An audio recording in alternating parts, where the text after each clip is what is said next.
Hello guys, narito po kami ngayon uli sa bundok para magpakain ng manok.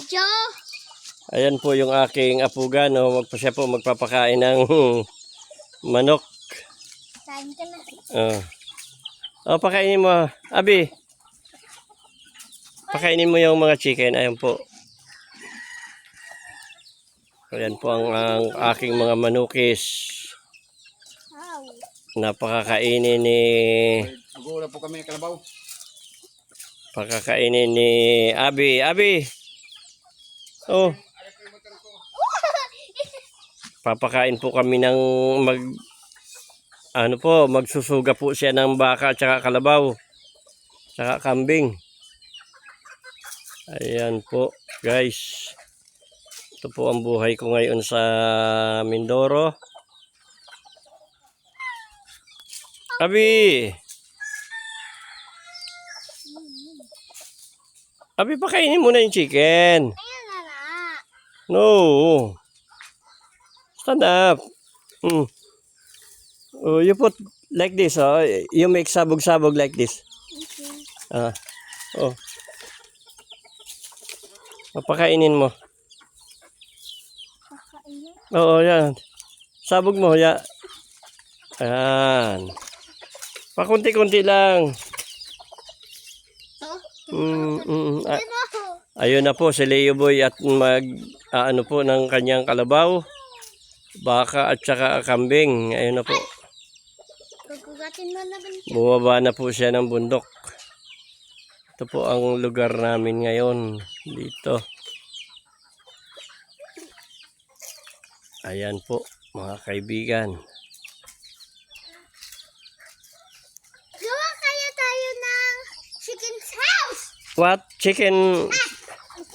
Chicken what? Chicken house. Ito. Tapos papakain ko lang siya. Pakainin mo yung mga maliliit na chicken. Dali.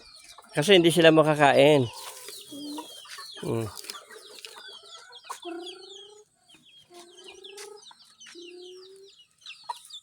Ang chicken. Ayun pa, ayun, dali. Pakainin mo. Dito. Sa baba at nang hindi man matapon. Tapos okay lang yung isa. Ayan po ang aking apugan. Tinuturuan ko pong magpakain ng mga manok. Yan. You dance first. Sabay mo, dito na. Say hi. Abi, say hi. Ay, yung mga pato dito. Pati yung pato, pakainin mo. Ay, mamaya may papakain tayo dyan sa pato na pakain nila. Isa, go, baby, go. Wait. Na. Pakainin mo pati yung maliliit na chicken na yan. Wait lang, dito muna. Yan. Ayan. Dito mo siya mas sobro. Mga chicken? Inubos niya na? Oo, inubos na niya yung nilagay mong pagkain. Wawa naman yung chicken na yan. Magkagala na tayo. Kawawa naman yung chicken mo at may sakit. Painumin natin bukas ng medicine ha. Magkagala ka muna. You make gala-gala muna first.